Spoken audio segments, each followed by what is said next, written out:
কাঁথিতে আজ বিশাল গরম। এই গরমে দোকানে আছি বলে না আমি রাজ্যের বেঁচে গেছি, কারণ ফ্রিতে এসির হাওয়া খাচ্ছি।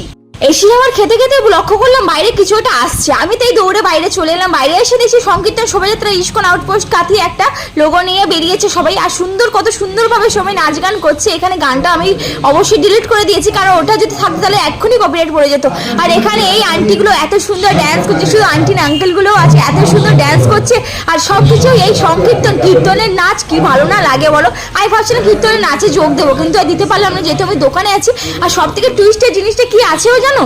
এই দেখো কত বড় বড় গরু। এই গরুগুলো দেখে তোমাদের নিশ্চয়ই বাহুবলীর কথা মনে পড়েছে। আমিও বাহুবলীর কথা দেখেই মনে পড়লাম যে হাই বাবা, এটা তো বাহুবলী বইতে ছিল। তো এখানে একটা ব্রাহ্মণ ঠাকুর যে বসছে, সে আমাকে এখানে ডাক দিয়ে আমাকে প্রসাদ দিল। ইস্কন মন্দিরের প্রসাদ কেন আমি মিস করবো? তো ছুটে ছুটে গিয়ে আমি প্রসাদটা নিয়ে এলাম। তো প্রসাদে ছিল গজা, আর এখানে আমি গজা খেয়েছি, আমার সব বন্ধু বান্ধবীদের গজা দিয়েছি। আর তো আর কিছুই না। চলো আজকে এই ভিডিও